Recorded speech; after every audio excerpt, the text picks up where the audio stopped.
Un millionnaire reçoit un appel l'informant que sa fille vient de naître à l'hôpital, bien qu'il n'ait aucune idée de qui elle est. Quelques années plus tard, une femme apparaît qui le fait. Avant de commencer l'histoire, n'oubliez pas de laisser un like et de vous abonner à la chaîne pour voir plus d'histoires comme celle-ci. William Langley ajusta ses boutons de manchette sur sa chemise blanche impeccable, le léger clic du métal contre le métal résonnant dans le silence cavernique de son pantouse.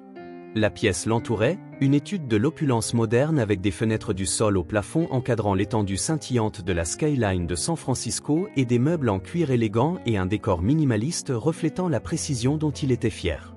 Un emploi du temps méticuleusement organisé reposait sur le bureau en verre devant lui, chaque heure comptée. Il atteignit son stylo Mont-Blanc pour apporter un dernier ajustement à l'itinéraire de demain lorsque son téléphone vibra contre la surface lisse. Un coup d'œil à l'écran révéla un numéro inconnu. Sa main plana au-dessus de celui-ci pendant un moment, une hésitation apparaissant dans son attitude habituellement inébranlable. Il était tard, bien après l'heure où la société polie menait ses affaires. Langley répondit, sa voix tranchée et froide, aiguisée par des années de batailles ennuyeuses. Monsieur Langley, une voix féminine douce mais empreinte d'urgence passa par la ligne. C'est l'infirmière Matthews de l'hôpital Saint-Francis. Vous avez le mauvais numéro, interrompit-il déjà, tendant la main pour mettre fin à l'appel. Les hôpitaux étaient réservés aux urgences, au cas où et à l'imprévisibilité, aucun de ces éléments n'appartenait à son monde.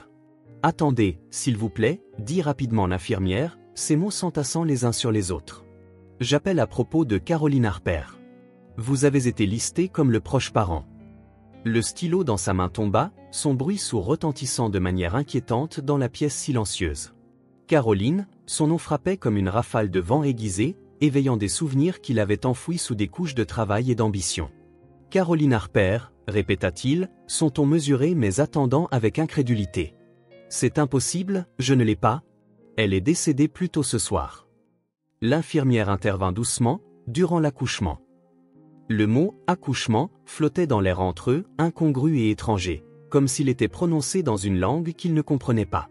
William s'appuya sur sa chaise, le cuir grinçant légèrement sous le changement de poids. « Il doit y avoir une erreur, » dit-il, bien que sa voix manquait de sa certitude habituelle. « Nous n'avons pas parlé depuis des mois. »« Je comprends que c'est beaucoup à traiter, » répondit l'infirmière, son ton s'adoucissant. « Mais elle vous a nommé comme le père de l'enfant.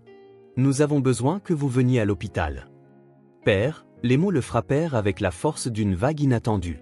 Il sentit sa prise sur le téléphone se serrer, les bords mordant sa paume. « Cela n'a aucun sens, » dit-il, sa voix vacillant, ce qu'il faisait rarement. « Caroline n'a jamais dit « Je suis désolé, monsieur Langley », interrompit de nouveau l'infirmière, le regret dans sa voix perçant son brouillard d'incrédulité. « Mais l'enfant a besoin de soins immédiats et nous devons confirmer la tutelle. » Le monde qui avait toujours plié à sa volonté semblait soudain précaire, comme s'il pouvait basculer et l'envoyer valser. William se leva, ses mouvements délibérés mais instables, et se dirigea vers la fenêtre. La ville s'étendait en contrebas, ses lumières clignotant indifféremment contre le ciel nocturne. « Quel est le nom de l'enfant » demanda-t-il après une pause, sa voix basse et étrangère à ses propres oreilles. « Elle n'a pas encore de nom, » répondit l'infirmière. « C'est une petite fille. » Pendant un instant, aucun des deux ne parla, le silence rempli d'un bourdonnement atténué de la ville loin en dessous. William ferma les yeux, inhalant profondément comme s'il essayait de puiser de la stabilité dans l'air lui-même. « J'y viendrai, » dit-il enfin, les mots lourds de réticence et de quelque chose d'autre qu'il ne pouvait pas tout à fait nommer. « Donnez-moi l'adresse. » Après avoir griffonné les détails sur un bloc-notes, il termina l'appel et posa le téléphone avec plus de soin qu'il ne semblait nécessaire. Son reflet le regardait depuis la fenêtre assombrie, un homme qui avait construit sa vie sur la logique, le contrôle et une détermination inébranlables, mais maintenant son monde soigneusement construit avait été percé par un nom et un murmure d'une vie dont il ignorait l'existence. Le verre de whisky sur la table resta intact alors qu'il atteignait sa veste. Il s'arrêta brièvement, sa main effleurant le bord du bureau élégant. L'emploi du temps autrefois impeccable semblait maintenant trivial. Il le plia et le mit de côté, sa précision un contraste moqueur avec le chaos qui l'attendait. En descendant au garage, le bourdonnement de l'ascenseur semblait anormalement fort, amplifiant son appréhension grandissante. Dans le silence, le nom de Caroline résonnait dans son esprit, accompagné de fragments de son rire et de son sourire, des choses auxquelles il ne s'était pas permis de penser depuis des années. Lorsqu'il entra enfin dans sa voiture, sa confiance habituelle avait été remplacée par une détermination instable. La ville défilait rapidement alors qu'il conduisait, le monde extérieur bougeant trop vite et pourtant pas assez rapidement. Lorsqu'il arriva finalement à l'hôpital, le poids de ce qu'il attendait le pressait comme les gratte-ciel se dressant au-dessus des lumières fluorescentes à l'intérieur, reflétées sur les sols polis, trop brillants et trop stériles. William s'arrêta à l'entrée, sa main s'attardant sur la porte comme si franchir le seuil rendrait tout irrévocablement réel. À ce moment-là, l'homme qui avait construit des empires se sentait mal préparé pour la chose la plus importante, la vie d'un enfant qu'il n'avait jamais attendu mais qu'il ne pouvait plus nier. Les portes automatiques s'ouvrirent avec un sifflement stérile alors que William entrait dans le hall de l'hôpital Saint-Francis. L'air était lourd de la légère odeur de désinfectant, une odeur cliniquement inquiétante qui grattait l'arrière de sa gorge. Ses chaussures Oxford polies résonnaient sur le sol en solium, le son aigu attirant les regards des infirmières et des visiteurs qui passaient. Le manteau taillé de William, parfaitement ajusté à sa silhouette élancée, semblait soudain trop serré, se contractant sous la pression qui montait dans sa poitrine. « Monsieur Langlais », dit une infirmière, sa voix professionnelle mais teintée de sympathie. Elle fit un geste en direction d'un long couloir, ses chaussures à talons bas à peine un murmure contre le sol. William suivit son regard, vacillant entre les portes qu'il passait, derrière lesquelles les vies étaient en équilibre délicat, marqué par le bip rythmé des moniteurs et le murmure bas des voix. C'était un monde de fragilité où les choses glissaient entre les mains trop rapidement pour être saisies, un monde que William avait passé sa vie à éviter, cocooné dans sa réalité contrôlée et invulnérable. « C'est ça », dit l'infirmière en s'arrêtant devant une chambre, la porte laissant échapper des lueurs fluorescentes dans le couloir sombre. Il hésita un instant, sa main planant près de la poignée, puis prit une profonde inspiration et entra. La chambre était petite et calme, à l'exception du léger bourdonnement des machines dans un coin. Un berceau transparent tenait un paquet de couvertures rose pâle. Les yeux de William furent attirés par le paquet, une attraction magnétique qui calma le bruit dans sa tête. « C'est votre fille », dit doucement l'infirmière en s'écartant pour lui laisser de l'espace. Fille, le mot semblait encore étranger, comme une pièce de puzzle d'une image qu'il n'avait jamais eu l'intention d'assembler. Il s'approcha, ses pas délibérés comme si l'acte de traverser la chambre pourrait briser la chose fragile à l'intérieur. Le bébé était blotti parmi les plis du tissu, incroyablement petit, son visage délicat et sa peau rougie et adoucie comme des pétales de rose. Une petite tignasse de cheveux encadrait son front et ses paupières closes battaient au rythme de rêve que seuls les nouveau-nés peuvent avoir. William sentit son souffle se coincer dans sa gorge. « Elle est en bonne santé », continua l'infirmière, sa voix brisant le sort, « mais elle aura besoin de vous, monsieur Langlais. » Le mot « besoin » heurta plus fort qu'il ne l'avait prévu, son poids pressant contre sa poitrine. Il tendit la main timidement, sa main planant au-dessus du bord du berceau, ses doigts, si aptes à signer des contrats et à naviguer dans les complexités des affaires, semblant maladroits ici. « Elle est si petite », murmura-t-il presque pour lui-même. « Elle l'est », acquiesça l'infirmière en reculant avec un sourire doux, « mais elle est forte. Voulez-vous la tenir ?» Les yeux de William s'écarquillèrent légèrement, pendant un instant, il ressemblait à un homme pris sous les projecteurs. « Je ne pense pas que je serai bon pour ça », répondit-il. « C'est ce que dit chaque nouveau parent », répliqua l'infirmière, son ton encourageant. « Vous ferez bien. » Avant qu'il ne puisse protester davantage, elle prit le bébé avec une aisance pratiquée et la plaça doucement dans ses bras. William serra instinctivement sa prise, ses mouvements rigides et incertains faisant bouger Doris à cause du changement de position, un petit point dépassant de la couverture. Elle laissa échapper un petit soupir doux, ses lèvres s'ouvrant comme pour tester l'air. Le battement de cœur de William s'accéléra, le poids de sa fille étant surprenant, pas lourd mais substantiel d'une manière qu'il ne pouvait pas tout à fait articuler. C'était comme si ce petit être l'ancrage d'une manière qu'il n'avait jamais expérimentée auparavant.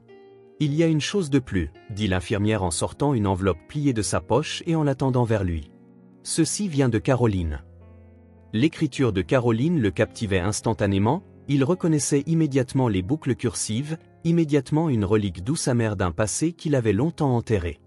Équilibrant Doris soigneusement dans un bras, il prit l'enveloppe avec sa main libre, le papier semblant plus lourd qu'il ne devrait. L'infirmière s'excusa, laissant William seul avec sa fille et la lettre. Il s'assit sur la chaise près de la fenêtre, le bébé blotti de manière maladroite mais sécurisé contre sa poitrine. Pendant un long moment, il regarda l'enveloppe, son pouce effleurant son nom écrit de la main familière de Caroline. Enfin, il la déplia, son regard parcourant les lignes. « William, si tu lis ceci, j'ai bien peur que je sois parti. Je n'ai jamais voulu partir de cette façon, mais la vie ne nous donne pas toujours le choix. Si quelque chose m'arrive, Doris est à toi maintenant. Elle est tout ce que j'ai de bon fait et elle mérite le monde. Je sais que tu lui donneras tout, même si tu ne le crois pas encore. Aime-la, elle aura besoin de toi d'une manière que je n'ai jamais pu, et je pense que tu découvriras que tu as autant besoin d'elle. Avec amour, toujours, Caroline. Les mots se brouillèrent légèrement alors que William clignait des yeux avec force, sa gorge se serrant. Il jeta un coup d'œil à Doris, son petit visage si paisible, si inconscient du poids que sa présence avait déjà placé sur ses épaules. « Je ne sais pas comment faire ça », murmura-t-il, sa voix rauque à peine audible. Mais même en le disant, ses bras se resserrèrent autour d'elle, son corps la protégeant instinctivement du monde. Les lumières de la ville à l'extérieur projetaient une lueur douce dans la pièce et le reflet de William le regardait dans la fenêtre, une silhouette inconnue tenant un avenir encore plus inconnu.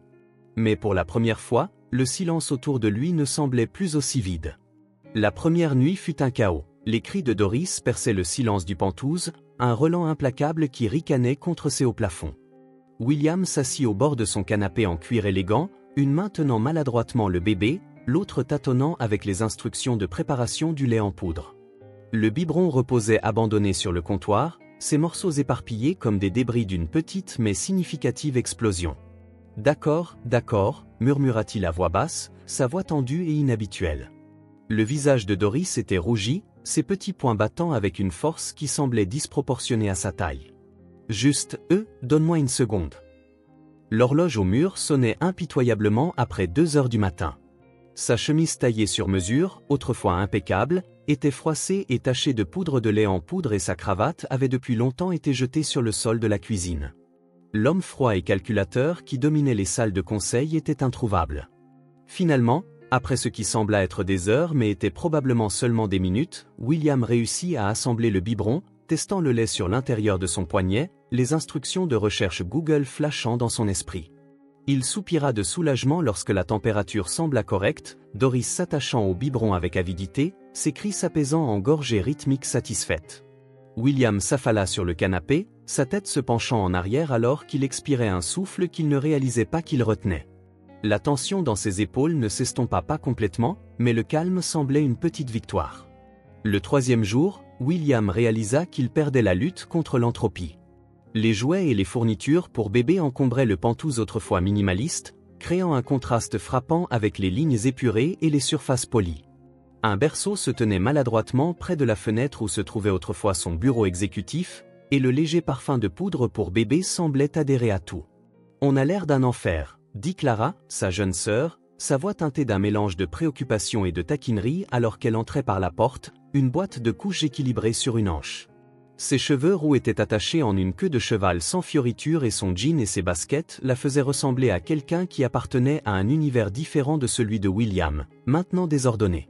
« Merci, William », marmonna-t-il en faisant un geste vers le désordre autour de lui, Doris allongée sur une couverture sur le sol, babillant joyeusement, inconsciente de l'état éreinté de son père. « C'est plus difficile que ce que j'avais prévu », dit Clara en posant la boîte et en se penchant près de Doris, son visage s'adoucissant alors qu'elle chatouillait le ventre du bébé. « Tu as besoin d'un système, dit-elle factuellement, et peut-être d'un peu de sommeil ou d'un miracle. » William répondit en passant une main dans ses cheveux, ou d'une nurserie.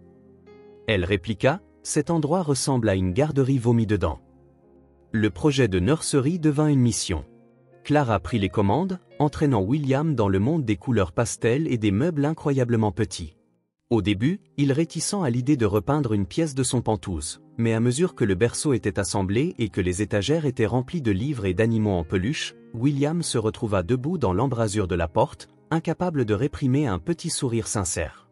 C'était confortable. Pour la première fois, le Penthouse ne semblait plus si stérile. « Tu te débrouilles bien, tu sais », dit Clara un soir en le regardant bercer Doris pour la faire dormir, sa voix douce mais la sincérité la frappant comme un baume. Une semaine plus tard, Marcus arriva. « Pourquoi est-ce qu'elle crie comme ça ?» demanda William en faisant un geste impuissant vers Doris, qui était en pleine crise de pleurs perçants depuis ce qui semblait être des heures. Marcus, tenant son 3e café de la journée, se contenta de rire. « C'est un bébé, William. C'est ce qu'ils font. » Il s'accroupit près du berceau, ramassant Doris avec l'aisance d'un père chevronné. « Il y a des moments où tu dois simplement endurer la situation, la traverser. » William répéta, incrédule. Tu le rends comme un ouragan alors que c'en est un. Marcus répondit avec un sourire, mais regarde là, même les ouragans ont des yeux calmes.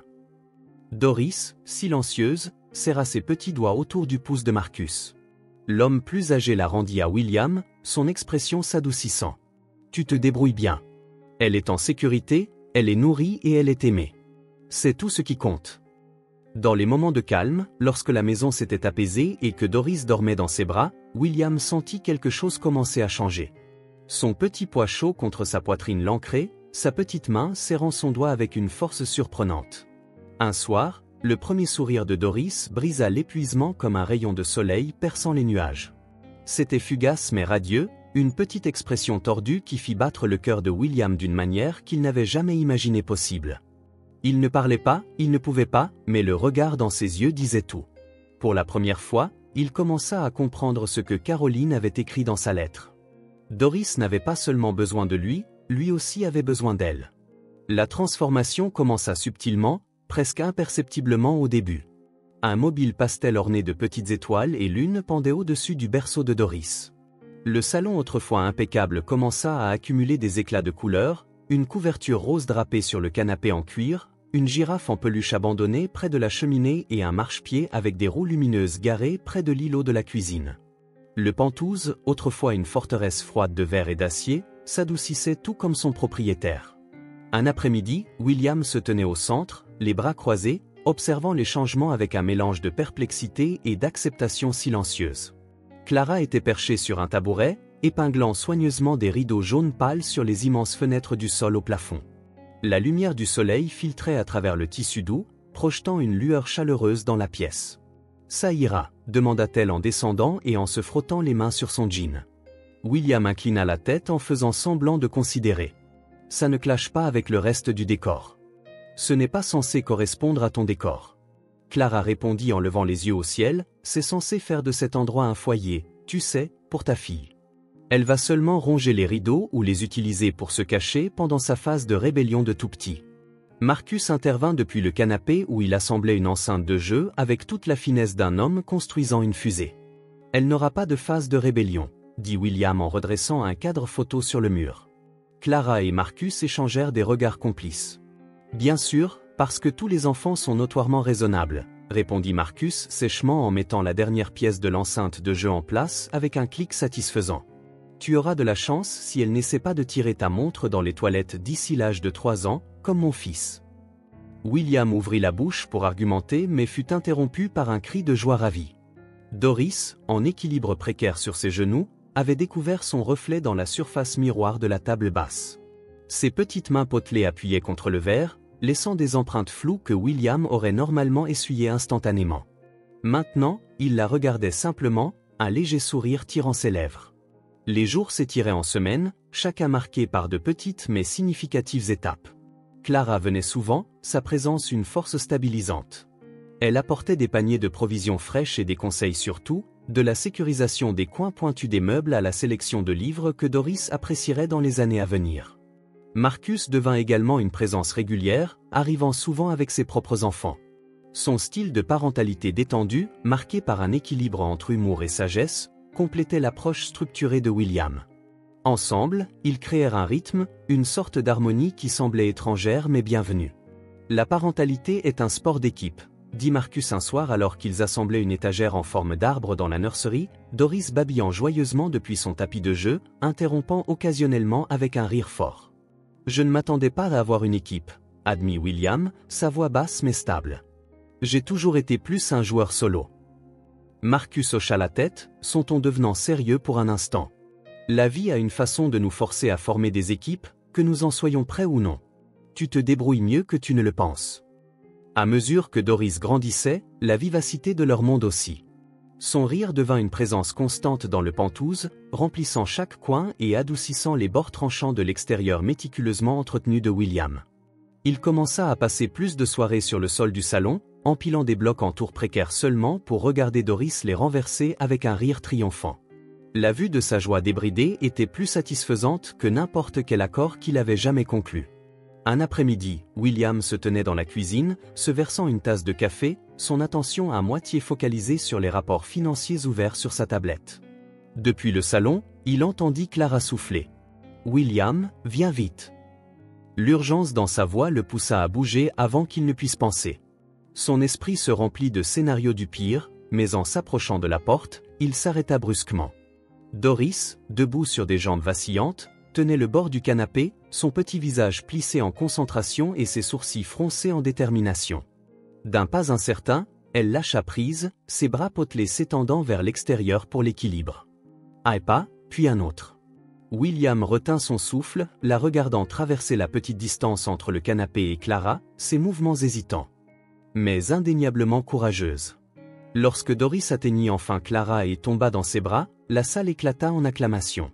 Elle marchait, Clara s'exclama en faisant tourner Doris, tandis que la petite enfant poussait des cris de joie. William s'approcha lentement, s'agenouillant sur le tapis et tendant les bras. Doris se tourna vers lui, son sourire large et fier. Elle avança en titubant, ses pas maintenant plus courts, et se jeta dans sa poitrine. Il enveloppa ses bras autour d'elle, pressant sa joue contre ses boucles douces. « Tu es incroyable », murmura-t-il, la voix chargée d'émotion. Alors qu'il la tenait, William sentit quelque chose de profond changer en lui. Doris ne marchait pas seulement, elle le tirait en avant, pas à pas, dans une vie qu'il n'avait jamais imaginée pour lui-même, une vie remplie de couleurs, de rire et d'espoir. 5 ans plus tard, le Penthouse était méconnaissable. Il avait évolué d'une forteresse de solitude immaculée en un sanctuaire vivant et chaotique. Chaque recoin était rempli de la présence vibrante de Doris. Des gribouillis de crayons ornaient le réfrigérateur, des jouets étaient éparpillés sur des tapis moelleux et des étagères autrefois décorées de manière minimaliste débordaient maintenant de livres pour enfants. L'espace reflétait une vie qui avait changé, une vie entièrement centrée sur elle. Pourtant, dernièrement, quelque chose semblait anormal. Le premier signe était subtil. Doris, normalement si animée, était devenue exceptionnellement silencieuse.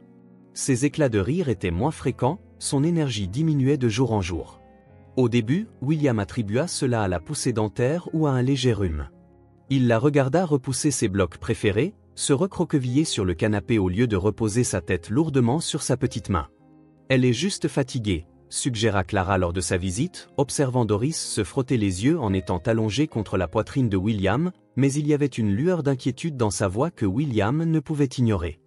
Une semaine plus tard, il remarqua des ecchymoses, de petites taches presque inaperçues sur ses bras et ses jambes pâles, le genre que pourrait avoir un tout petit après une chute ou un trébuchement, mais elles apparaissaient à des endroits qui n'avaient pas de sens, à l'intérieur de ses coudes, sur le dos de ses genoux. William se retrouva à fixer les marques. Une nuit, alors que Doris dormait, son souffle doux et régulier à la lueur de la veilleuse, les ecchymoses jaunies contrastaient avec sa peau délicate, leur présence inquiétante d'une manière qu'il ne pouvait secouer. Sa poitrine se serra alors que des questions qu'il ne voulait pas exprimer résonnaient dans son esprit. Le cabinet du pédiatre était lumineux et joyeux, avec des fresques d'animaux de dessin animés peintes sur les murs, mais William ne pouvait pas se concentrer sur les girafes souriantes ou le ciel bleu peint. Doris était assise sur ses genoux, sa petite main serrant sa cravate, son visage pressé contre sa poitrine. « Elle a été très fatiguée », expliqua William au médecin, sa voix calme mais teintée de tension, « et les ecchymoses, ça ne tient pas la route. » Le médecin écouta, son expression devenant plus sérieuse à chaque mot. Après un examen approfondi et plusieurs analyses de sang, elle s'excusa, laissant William seul avec Doris dans la salle stérile. Les minutes s'étiraient en une éternité avant que la porte ne se rouvre. Le médecin revint, son visage trahissant une émotion qu'elle masqua rapidement. Elle s'assit en face de William, serrant ses mains ensemble. « J'ai peur que nous ayons trouvé des résultats préoccupants », commença-t-elle prudemment. Les analyses de sang de Doris indiquent des signes de leucémie. Les mots frappèrent William comme un coup physique, son esprit vacillant alors qu'il essayait de donner un sens à ce qu'il venait d'entendre. « Leucémie », répéta-t-il, sa voix à peine audible, chuchotant. « C'est un type de cancer du sang », expliqua doucement le médecin. « Cela affecte la moelle osseuse et les cellules sanguines. La bonne nouvelle est que c'est traitable, mais nous devons agir rapidement. Doris aura besoin de tests supplémentaires pour confirmer le sous-type et commencer le traitement. » La main de William se serra autour de celle de Doris. Elle bougea légèrement, levant la tête pour le regarder avec des yeux endormis, sa confiance et son innocence perçant sa composure déjà fragile. Cette nuit-là, de retour dans le Penthouse, William s'assit dans la chambre de bébé, Doris endormie dans ses bras, sa girafe en peluche préférée reposant à côté d'elle, son pelage usé témoignait de son amour. Il fixa son visage paisible, le poids du diagnostic pesant sur lui comme une force physique. Il pensa à la lettre de Caroline, sa supplique de l'aimer et de protéger leur fille. Les mots résonnaient dans son esprit, un rappel doux amer de la responsabilité qu'il avait juré de porter. « Nous allons nous battre, je le promets », murmura-t-il, sa voix se brisant. « Nous allons nous battre, je le promets. » Le matin suivant, William appela Marcus et Clara. Clara répéta sa voix tremblante au téléphone. « William, je suis tellement désolé. De quoi as-tu besoin? Comment puis-je aider? Soyez simplement présent, dit-il simplement. J'ai besoin de vous deux. » L'hôpital devint une seconde maison. Doris subit d'autres tests, sa petite silhouette éclipsée par les équipements médicaux autour d'elle. William resta à ses côtés, sa main ne quittant jamais la sienne, même lorsque sa détermination était mise à l'épreuve à chaque piqûre d'aiguille et à chaque larme qu'elle versait. Le docteur Patel, l'oncologue assigné au cas de Doris, rencontra William dans son bureau pour expliquer les options de traitement. « Nous commencerons par la chimiothérapie, » dit-elle, son ton clinique mais aimable, mais nous devrons également trouver un donneur de moelle osseuse compatible. Les membres de la famille sont souvent les meilleurs candidats. Avez-vous été testé? Je le ferai aujourd'hui, répondit William sans hésitation. L'écouvillonnage fut rapide et les résultats promis dans quelques jours. William attendit, faisant les 100 pas dans le Penthouse, incapable de se concentrer sur quoi que ce soit au-delà de l'incertitude qui planait sur eux. Lorsque l'appel arriva enfin, il répondit au premier son. « Monsieur Langlais », commença l'infirmière. « Malheureusement, vos résultats montrent que vous n'êtes pas compatible avec Doris, mais nous élargirons la recherche au registre de donneurs. » William entendit à peine le reste, s'effondrant dans une chaise, le téléphone glissant de sa main. Il regarda par la fenêtre, les lumières de la ville floutées par les larmes qu'il refusait de laisser tomber. Plus tard cette nuit-là, il s'assit à côté du berceau de Doris, la regardant dormir. Le combat ne faisait que commencer, mais sa détermination brûlait plus fort que son désespoir. Doris avait besoin de lui et il déplacerait ciel et terre pour la sauver. Alors que les premiers rayons de l'aube filtraient à travers les rideaux jaunes, William fit un vœu silencieux. Peu importe la durée ou la difficulté du chemin à venir, il ne la laisserait pas l'affronter seul. Le téléphone sonna de nouveau, perçant le silence tendu qui s'était installé sur William comme une couverture étouffante. Il le saisit de la table, répondant avant que le premier son ne se termine complètement. « Langlais », dit-il, sa voix aiguisée par l'anticipation. « Monsieur Langlais, ici le docteur David », répondit la voix de l'autre côté, calme et mesurée mais avec un poids que William reconnut instantanément comme présage. « J'ai des informations, je dois vous parler. » William se redressa dans sa chaise, serrant fermement le téléphone. « Comme vous le savez, votre moelle osseuse n'est pas compatible avec Doris, » dit le docteur David lentement, chaque mot mesuré. La déception tomba lourdement sur William, mais il se reprit. « Nous continuerons à chercher, personne n'est convenable, » ajouta-t-il. « Je ne suis pas sûr, » acquiesça le docteur David, mais il y avait une hésitation dans sa voix. « Cependant, il y a un autre problème dont nous devons discuter. Les révélations qui suivent vous laisseront sans aucun doute stupéfaits. Laissez un commentaire avec un signe de tête pour nous faire savoir que vous êtes mentalement préparé à recevoir les prochains détails. » Le cœur de William s'enfonça davantage. « Quel problème ? » demanda-t-il. « C'est les analyses de sang, » commença le docteur David, son ton prudent. « Le groupe sanguin de Doris ne correspond pas au vôtre. J'ai vérifié 3 fois pour éliminer toute erreur. Son groupe sanguin est incompatible avec ce à quoi nous nous attendions de vous en tant que père biologique. » Les mots semblaient résonner dans l'esprit de William, chaque syllabe s'enfonçant plus profondément dans sa composure. Il serra le téléphone plus fort, ses jointures blanchissant. « Que voulez-vous dire exactement ?» demanda-t-il, hésitant de nouveau, clairement réticent à continuer. « Étant donné les divergences, j'ai effectué des tests supplémentaires. Les résultats confirment que Doris n'est pas biologiquement liée à vous. » Pendant un moment, William ne put parler, sa poitrine se sentant constrictionnée, son souffle superficiel, le téléphone tremblant dans sa main et son regard fixé sur la ligne d'horizon au-delà de la fenêtre, les lumières lointaines de la ville floutant en formes indistinctes. Enfin, il parla à peine audible, « C'est impossible, il y a eu une erreur, refaites les tests encore. » « Je comprends combien cela doit être difficile à entendre, » dit doucement le docteur David, mais j'ai personnellement vérifié les résultats et je suis confiant de leur exactitude. William sentit une vague d'incrédulité. Il se leva d'un bond, faisant les 100 pas dans la pièce. « Non, vous ne comprenez pas. J'ai élevé Doris pendant 5 ans, elle est ma fille. » « Caroline, dit-il brusquement, sa voix se brisant. Des souvenirs de la lettre de Caroline surgissaient sans invitation, ses assurances maintenant semblant comme du papier fragile s'effondrant entre ses mains. « Monsieur Langlais, je suis tellement désolé, » dit le docteur David avec compassion. « Cela ne change pas le besoin de Doris pour un traitement ou un donneur, elle dépend toujours de vous. » William ferma les yeux, serrant le bord de son bureau pour se soutenir. « Je veux que les tests soient refaits, » dit-il fermement. « Recommencez, vérifiez tout. Je ne veux aucune place pour le doute. J'organiserai un nouveau test. » Le docteur David concéda, mais ajouta, « Cependant, je dois insister, il est peu probable que les résultats changent. » Lorsque l'appel se termina, William baissa lentement le téléphone comme s'il était devenu un poids insupportable. Il se tenait dans la pièce faiblement éclairée, son reflet dans la fenêtre le regardant en arrière.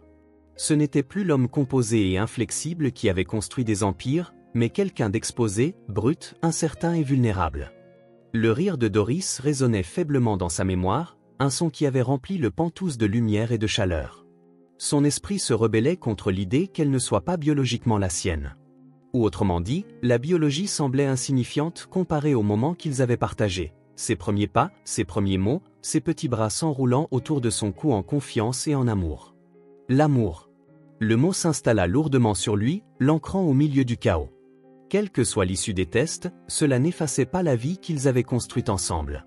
Ce soir-là, William s'assit à côté du lit de Doris, sa petite silhouette enveloppée dans des couvertures douces, sa respiration régulière, ses joues légèrement rosées d'un soupçon de couleur, une fausse assurance face à la vérité qui planait sur eux.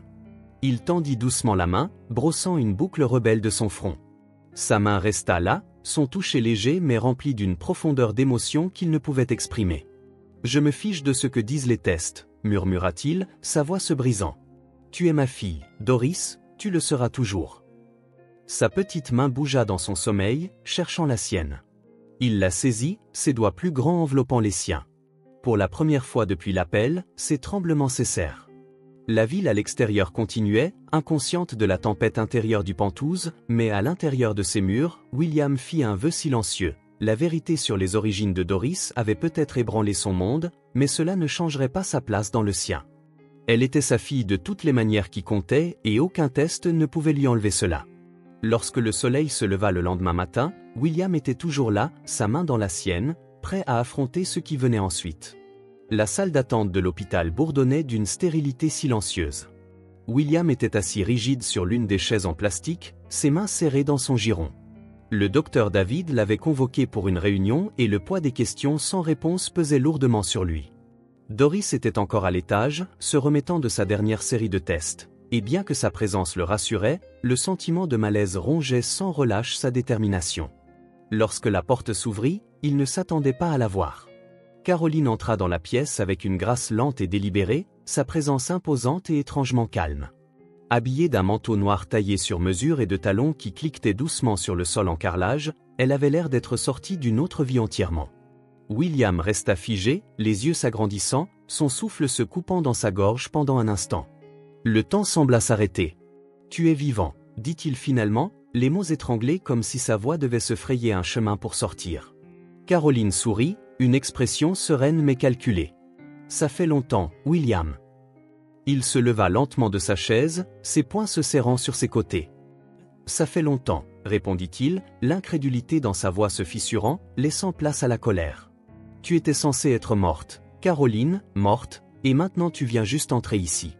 J'avais besoin de te voir, » dit-elle simplement, son ton froid et contrôlé. Pour me voir, sa voix s'éleva, sa maîtrise se déliant à chaque mot. « Tu as simulé ta mort ? Tu as une idée de ce que tu m'as fait subir ? De ce que tu as fait subir à Doris ?» Caroline inclina la tête, son expression impassible. « Je fais ce que je devais faire, ce que tu devais faire, » répondit-elle. Il fit un pas de plus près, sa fureur à peine contenue. « Que veux-tu dire par là ? » Explique, soupira-t-elle, abandonnant finalement la prétention du calme. « J'étais désespéré, William. À l'époque, j'étais dépassé, tant financièrement qu'émotionnellement. J'ai fait des erreurs, la voix adoucie mais sans aucun signe de véritable regret. L'homme avec qui j'étais, celui d'après toi, il n'était pas celui que je pensais. Il m'a laissé quand il a réalisé que je n'avais rien à offrir. À ce moment-là, j'étais déjà enceinte, je me retrouvais seule, fauchée et effrayée.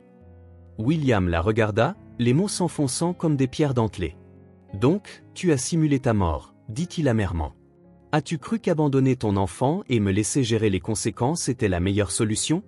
Je savais que tu prendrais soin d'elle, répondit Caroline, son ton factuel. Tu as toujours été fiable, William. Je ne pouvais pas le faire, mais je savais que tu pouvais. La mâchoire de William se crispa, les veines de son cou se tendant visiblement. Tu ne savais rien de moi, tu m'as quitté sans avertissement, sans explication et sans choix. Je n'avais pas le choix non plus, rétorqua-t-elle, sa voix montant pour la première fois. Penses-tu que ce fut facile pour moi de rester en retrait, sachant qu'elle allait mieux avec toi qu'avec moi? William recula légèrement, ses mots amers lui piquant les oreilles. Qu'est-ce que tu racontes? Caroline admit en haussant les épaules, comme si elle discutait de quelque chose de trivial. Je devais être sûr qu'elle était en sécurité. L'audace de sa confession le laissa momentanément sans voix. Tu nous as tous observés tout ce temps, demanda-t-il. J'ai fait ce que je devais faire, répéta-t-elle, son ton inébranlable. Et maintenant, je suis ici parce que Doris a besoin de moi. Les yeux de William se plissèrent, la suspicion scintillant dans son regard. Que veux-tu dire par « a besoin de moi » Caroline fit un pas de plus près, sa confiance revenant. J'ai entendu parler de sa condition, je peux aider. Ma moelle osseuse serait probablement un bon match. L'offre suspendue dans l'air ressemblait à une bouée de sauvetage enveloppée de fils de fer barbelés. L'esprit de William courait, la possibilité de sauver Doris s'entrechoquant avec sa fureur inlassable envers la femme devant lui. « Et quel est le piège » demanda-t-il froidement. Caroline esquissa un léger sourire. « Rien dans ce monde n'est gratuit, William. Je ferai un don. Mais j'ai besoin de quelque chose en retour, assez d'argent pour repartir à zéro, une nouvelle vie quelque part loin, en Europe peut-être. Tu veux de l'argent » Le dégoût dans sa voix était palpable. « Tu utilises la vie de ta fille comme levier pour obtenir une rançon. » Caroline ne fléchit pas. « Appelle ça comme tu veux, moi je l'appelle survie. Tu es un homme d'affaires, tu comprends les affaires. » William la regarda, son corps raide de rage contenue. Pendant un instant, la pièce paraissait impossiblement petite, le poids de la décision pesant sur lui comme une force physique. Il la regarda, la femme qu'il avait autrefois cru aimer, et ne vit qu'une étrangère manipulatrice et calculatrice. Sa voix était basse mais remplie d'acier. « Très bien, tu auras ton argent, mais si tu fais quoi que ce soit pour blesser Doris à nouveau, si tu daignes même respirer dans sa direction sans ma permission, tu le regretteras. » Caroline sourit faiblement comme si elle avait déjà gagné. « Je m'occuperai d'elle. » William, c'est tout ce qui compte. Il recula, les poings toujours serrés, la mâchoire tendue. « Sauve-la, dit-il, la voix tremblante de fureur et de désespoir. C'est la seule raison pour laquelle je te parle. » Alors qu'elle se tournait pour partir, William s'enfonça dans la chaise, son corps tremblant sous la force des émotions qu'il ne pouvait plus contenir. Dans le calme de la salle d'attente, les lignes de loyauté, d'amour et de trahison se brouillaient, le laissant lutter contre une réalité qu'il n'avait jamais voulu affronter. L'hôpital bourdonnait d'une urgence feutrée, ses couloirs remplis du pas rythmique des infirmières et du faible bourdonnement des équipements médicaux. William se tenait dans la salle d'attente, les mains enfoncées dans les poches de son manteau, les épaules voûtées comme s'il se protégeait contre une tempête invisible. La pluie traçait des sillons sur les fenêtres, reflétant la tension qui coulait en lui.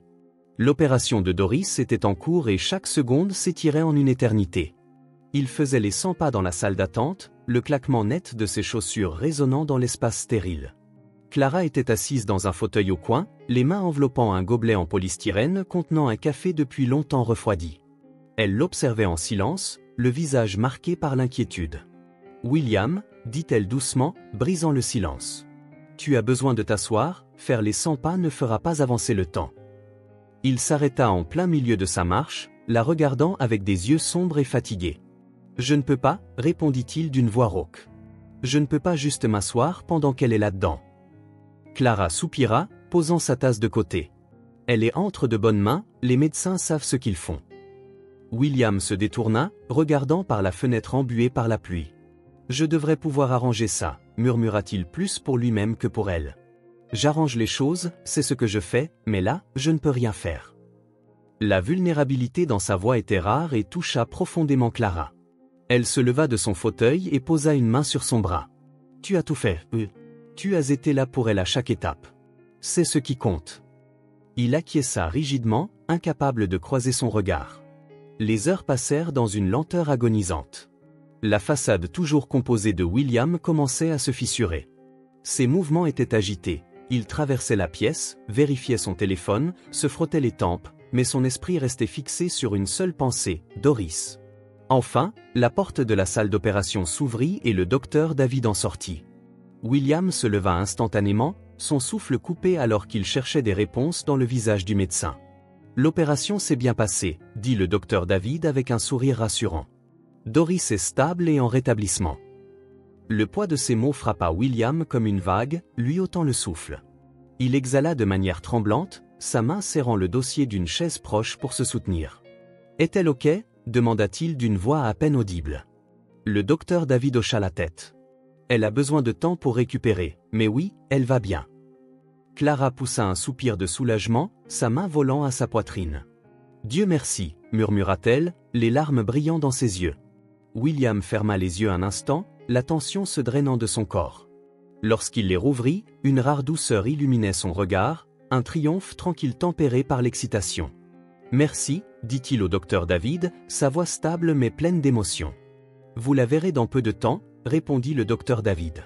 « Elle sera somnolente, mais heureuse de vous voir. » Quand William entra enfin dans la salle de réveil, Doris était allongée sur le lit d'hôpital, sa petite silhouette éclipsée par les équipements médicaux qui l'entouraient. Ses joues étaient pâles mais portaient une légère rougeur, et sa respiration était lente et régulière. Il s'approcha de son chevet avec précaution, comme s'il craignait de perturber la fragile paix du moment. Ses yeux s'ouvrirent en clignant des paupières, lorsqu'ils se fixèrent sur lui, un petit sourire fatigué tira ses lèvres. « Papa » murmura-t-elle d'une voix à peine audible. « Je suis là » dit-il doucement en s'asseyant à côté d'elle et en prenant sa main dans la sienne. « Je ne vais nulle part. » La prise de Doris était faible mais la confiance dans ses yeux était inébranlable. William se pencha en avant, déposant un baiser doux sur son front. Pour la première fois depuis des semaines, la tempête en lui commençait à se calmer. Plus tard, alors que la pluie dehors se transformait en bruine, Caroline apparut dans l'embrasure de la porte. Son visage était calme, mais ses yeux perçants trahissaient les calculs qui couraient dans son esprit. Elle entra dans la pièce, ses talons cliquetant doucement sur le sol. « Est-elle ok » demanda-t-elle d'un ton neutre. « Elle se rétablit » répondit sèchement William sans prendre la peine de la regarder. Caroline hésita, sa confiance vacillant légèrement. « Je vais partir maintenant » dit-elle après un instant. « J'ai rempli ma part du marché. » William se retourna enfin pour la regarder, son expression froide et impénétrable. « Bien » dit-il simplement. Alors que Caroline se tournait pour partir, elle fit une pause dans l'embrasure de la porte, jetant un dernier coup d'œil à Doris. Un instant, quelque chose passa sur son visage. Peut-être du regret ou la plus légère ombre d'un instinct maternel, mais cela disparut aussi vite qu'il était apparu. Elle s'éloigna, sa silhouette disparaissant dans le couloir faiblement éclairé. Dehors, la pluie reprit de plus belle, le son remplissant l'espace vide qu'elle avait laissé derrière elle. William resta auprès du lit de Doris, son attention inébranlable. Le départ de Caroline était un fil lâche dans une tapisserie qu'il n'était pas prêt à défaire. Pour l'instant, tout ce qui comptait était le va-et-vient régulier de la poitrine de Doris et l'espoir qu'elle irait bien contre toute attente. L'aéroport se dressait devant lui, ses lumières brillantes coupant la nuit, tandis que Caroline était assise sur la banquette arrière d'une élégante voiture noire. La pluie traçait des sillons sur les vitres, déformant les enseignes au néon et les feux arrière en un flou de couleurs. Elle tenait un sac à main de créateur sur ses genoux, son poids rappel silencieux de l'accord qu'elle avait conclu avec William. Son vol pour Paris l'attendait, un billet pour une nouvelle vie et la liberté de son passé. La voix du chauffeur rompit le silence. « Nous serons là dans 10 minutes, madame. » Caroline ne répondit pas, son regard fixé sur les traînées d'eau se précipitant l'une après l'autre sur le verre. Son esprit bouillonnait d'émotions conflictuelles, le soulagement d'échapper au chaos, l'inquiétude de tout laisser derrière elle et un sentiment de culpabilité persistant qu'elle refusait de nommer. La voiture s'engagea sur l'autoroute, accélérant. Caroline se redressa sur son siège, son malaise grandissant à chaque seconde qui passait. Sa main se déplaça instinctivement vers son téléphone, faisant défiler des photos de Doris qu'elle avait secrètement sauvegardées, des moments auxquels elle n'avait jamais participé mais qu'elle avait observés de loin. Avant qu'elle ne puisse s'attarder sur les images, le chauffeur maudit à voix basse. Caroline leva les yeux juste à temps pour voir un camion dévier dans leur voie. La voiture dérapa violemment, les pneus crissant contre l'asphalte mouillé. Son cri perça la nuit alors que le monde tournait autour d'elle dans une cacophonie de verres brisés et de métal tordu. La salle d'hôpital était stérile et étouffamment lumineuse. Les yeux de Caroline papillonnaient, sa vision nageant alors qu'elle tentait de se concentrer sur les carreaux scellés au-dessus d'elle. La douleur irradiait à travers son corps, aiguë et implacable, mais quelque chose de plus profond, un vide qu'elle ne pouvait encore nommer. Une infirmière apparut à son chevet, parlant d'une voix douce et mesurée. « Mademoiselle Harper, vous avez eu un accident. Vous êtes à l'hôpital maintenant, vous êtes en sécurité. » La voix de Caroline était à peine audible, sa gorge se sentait rugueuse, son corps étranger. Elle tenta de bouger, mais ses jambes ne répondaient pas. La panique monta. Pourquoi ? Pourquoi ne puis-je pas sentir mes jambes ? Halta-t-elle, sa respiration s'accélérant. L'infirmière hésita, son masque professionnel vacillant. Vous avez subi de graves blessures. Je suis désolé, mademoiselle Harper, mais nous avons dû vous amputer les 2 jambes pour sauver votre vie. Les mots la frappèrent avec une puissance incroyable. Le souffle de Caroline s'arrêta, sa poitrine se serrant alors que la réalité s'installait. Non, murmura-t-elle en secouant faiblement la tête. Non, ce n'est pas possible. Mes mains. Elle griffonna les draps, cherchant la sensation, cherchant une preuve que ce cauchemar n'était pas réel, mais il n'y avait rien, juste du vide. Les cris de Caroline résonnaient dans les couloirs stériles, un son guttural de désespoir et de rage qui semblait se répercuter à l'infini. Les jours se transformèrent en semaines, mais le désespoir ne s'estompait pas. Caroline était allongée dans son lit d'hôpital, son apparence autrefois impeccable remplacée par des joues creuses et des cheveux en désordre. La femme vibrante qui était entrée dans la vie de William avec tant de confiance n'était plus qu'une ombre d'elle-même. Les visiteurs allaient et venaient, avocats, représentants d'assurance, mais elle les enregistrait à peine. Le monde à l'extérieur de sa fenêtre semblait être une autre planète, une planète qu'elle ne pouvait plus atteindre. Le psychiatre assigné à son cas parlait en ton doux, mais Caroline ne répondait pas. Elle regardait droit devant elle, perdue dans le labyrinthe de son propre esprit. William apprit l'accident une semaine plus tard. Il était assis à son bureau, le rapport de l'hôpital reposant entre ses mains, son expression impénétrable alors qu'il lisait les détails. L'accident, l'amputation, l'état mental déclinant de Caroline. Clara dit doucement de l'autre côté de la pièce. « Que vas-tu faire » Il exhala lentement, posant les papiers de côté. « Rien, répondit-il. » Clara fronça les sourcils. « Rien ? Elle est la mère de Doris, ne penses-tu pas qu'elle a fait ses choix ?» William interrompit, son ton ferme mais dénué de malveillance. « Et maintenant, je fais les miens. Doris n'a pas besoin de savoir ça. Elle n'a pas besoin de savoir du tout de Caroline. » Clara hésita, puis acquiesça. « Tu la protèges. Tu préserves son innocence. » William dit, sa voix s'adoucissant, « Doris mérite une enfance loin de ce chaos.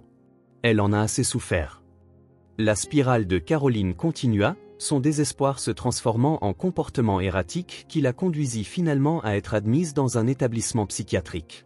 L'ancienne manipulatrice calculatrice n'était plus qu'une femme perdue dans son propre tourment, son esprit fracturé par la culpabilité, la perte et le poids de ses actions.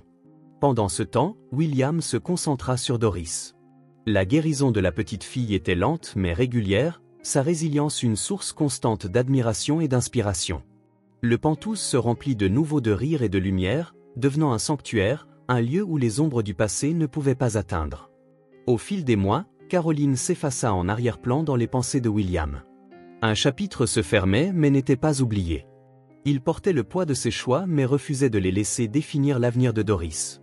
Un soir, alors qu'il bordait Doris dans son lit, elle leva les yeux vers lui avec ses grands yeux de confiance. « Papa, est-ce que tout ira bien maintenant ?» William sourit en brossant une mèche de cheveux de son visage. « Oui, ma chérie, » dit-il doucement. « Tout ira bien. » À cet instant, alors que Doris sombrait dans le sommeil, William fit silencieusement le serment de tenir cette promesse pour elle, pour leur avenir et pour la vie qu'ils avaient construite ensemble. La lumière du matin filtrait à travers le rideau jaune pâle, projetant des motifs doux sur les murs du Penthouse. L'appartement autrefois stérile et élégant bourdonnait maintenant de chaleur et de vie. Des jouets étaient éparpillés sur le tapis moelleux, un livre ouvert reposait sur la table basse et de légers rires résonnaient de la nurserie. Doris se rétablissait et la maison reflétait le lent retour de la joie. William était assis à la table de la cuisine, son ordinateur portable ouvert mais ignoré. À la place, ses yeux suivaient Doris alors qu'elle se promenait dans le salon, ses petites mains serrant une girafe en peluche. C'est pas encore incertain mais son rire portait le genre de résilience que seuls les enfants semblent posséder. « Papa, regarde !» Doris serra la girafe en l'air triomphalement. « Je vois », dit William d'une voix teintée d'amusement. La girafe a l'air très courageuse aujourd'hui. Doris rayonnait, ses joues rougies par la santé qu'il n'avait pas vue depuis des semaines. Sa guérison n'était pas seulement physique, c'était comme si la lumière en elle avait été ravivée, et William se retrouvait à s'appuyer sur cette lumière plus qu'il ne voulait l'admettre. Les soirées avaient pris un nouveau rythme. Clara et Marcus visitaient régulièrement, leur présence remplissant le Penthouse d'une chaleur qui semblait autrefois impossible. Une nuit, les quatre se réunirent autour de la table à manger, des assiettes de lasagne faites maison par Clara fumant devant eux. « Marcus, » dit Clara en le poussant joyeusement avec son coude, « tu gardes tout le pain, j'ai besoin des glucides. » Marcus protesta en feignant l'indignation. « J'ai des enfants à courir, tu te souviens, l'oncle Marcus. » Doris s'interposa, sa voix douce et curieuse. « Tu cours vraiment vite ?» Marcus lui sourit, se penchant vers elle comme le vent. « Ma petite, tu devrais me voir. » Doris éclata de rire, son rire un son qui fit serrer la poitrine de William, non pas de tristesse mais de quelque chose de plus proche de la gratitude. Il jeta un coup d'œil à Clara qui croisa son regard et sourit. « C'est agréable, » dit-elle doucement, sa voix presque noyée par les plaisanteries ludiques de Doris et Marcus. William acquiesça, ses lèvres se courbant en un rare sourire sincère. « Oui, c'est le cas. » Dans les moments de calme, après que Doris ait été couchée, William se retrouvait souvent à réfléchir. Il s'asseyait dans le salon, un verre de vin à la main, laissant les souvenirs l'envahir, certains douloureux, d'autres doux amers. Il pensait à l'homme qu'il avait été avant que Doris n'entre dans sa vie, froid, déterminé et entièrement consumé par le travail. À l'époque, le Penthouse avait été une forteresse, un endroit où il pouvait se retirer du monde. Maintenant, il était méconnaissable, tout comme lui. Le voyage n'avait pas été facile, la maladie de Doris, la révélation sur sa filiation et la réapparition de Caroline avaient ébranlé les fondations de tout ce qu'il pensait savoir. Mais à travers tout cela, une vérité restait inébranlable. Doris était sa fille, non par le sang, mais par le lien qu'ils avaient construit ensemble. Il avait sacrifié beaucoup, son temps, son monde soigneusement construit, mais il ne regrettait aucun moment. Doris lui avait appris ce que signifiait aimer de manière désintéressée et donner la priorité à quelqu'un d'autre avant tout. Un après-midi ensoleillé, William et Doris étaient assis sur le sol de la nurserie, des blocs colorés d'une tour à moitié construite éparpillés entre eux. La concentration de Doris était féroce alors qu'elle plaçait un bloc soigneusement au sommet. La structure précaire était presque terminée. Juste un de plus, Doris. Elle tira la langue, concentrée, équilibrant soigneusement le dernier bloc avant de reculer avec une claque triomphante. « Je l'ai fait, papa. »« Tu l'as fait ?» dit William en souriant. « C'est un travail impressionnant. » Doris grimpa dans ses genoux, ses petits bras s'enroulant autour de son cou. « Je t'aime, papa, » dit-elle simplement. William resta figé, le poids de ses mots s'installant lentement sur lui. Il serra ses bras autour d'elle, déposant un baiser sur le sommet de sa tête. « Je t'aime aussi, ma chérie, » murmura-t-il, sa voix chargée d'émotion. Au fil des jours et des semaines, le Penthouse devint un havre de rire et de croissance. Les visites de Clara apportaient chaleur et sagesse, l'humour de Marcus allégeait l'atmosphère, et la curiosité sans borne de Doris rappelait à tous la beauté des petits moments quotidiens. Une soirée, alors que William était assis près du lit de Doris, ses paupières lourdes de sommeil, elle le regarda avec ses grands yeux de confiance. « Papa, est-ce que tout ira bien maintenant ?» William sourit en brossant une mèche de cheveux de son visage. « Oui, ma chérie, » dit-il doucement. « Tout ira bien. » À cet instant, alors que Doris sombrait dans le sommeil, William savait qu'il était prêt à aller de l'avant. Les ombres du passé pouvaient être en colère, mais elles n'avaient plus de pouvoir sur lui. Le rire de Doris, sa résilience, son amour, étaient tout ce dont il avait besoin pour affronter ce qui venait ensuite.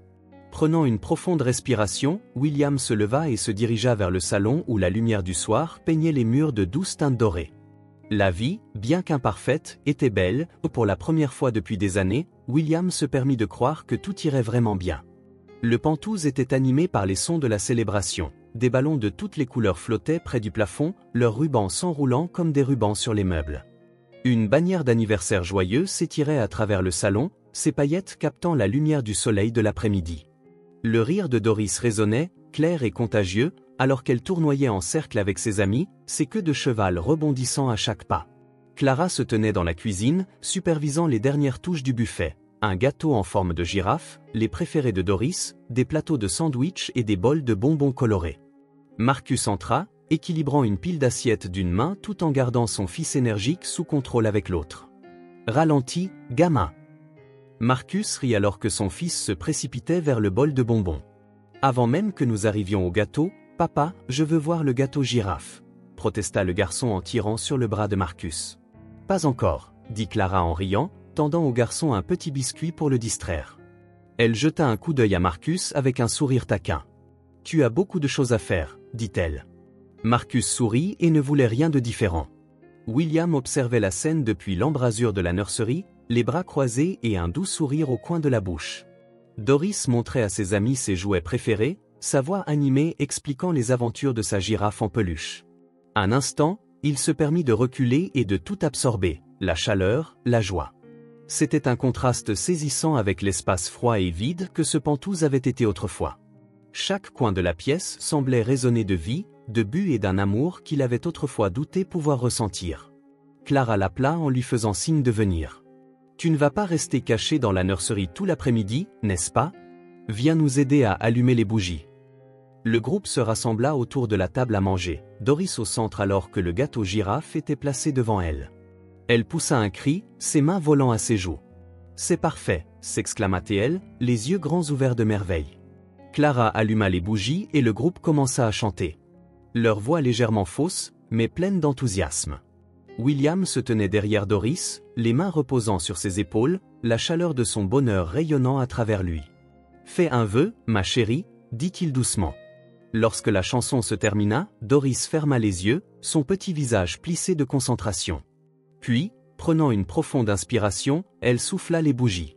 La pièce éclata en acclamations et applaudissements alors que la fête se terminait. Clara et Marcus aidèrent à nettoyer tandis que les enfants jouaient dans le salon. L'épouse de Marcus se joignit à eux, rassemblant les petits avec une aisance pratiquée. William se tenait près de la fenêtre, regardant Doris à travers les portes vitrées alors qu'elle explorait le jardin ensoleillé. La lumière dorée la baignait d'un éclat, son rire se portant faiblement à travers la porte ouverte. Clara s'approcha, le poussant doucement.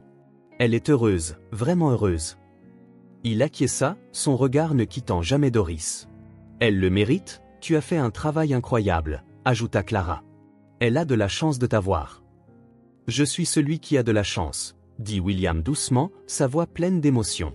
Plus tard ce soir-là, après que les invités soient partis et que le Penthouse soit redevenu silencieux, William se retrouva assis sur un banc de jardin, regardant Doris chasser les lucioles sous la lumière déclinante du crépuscule.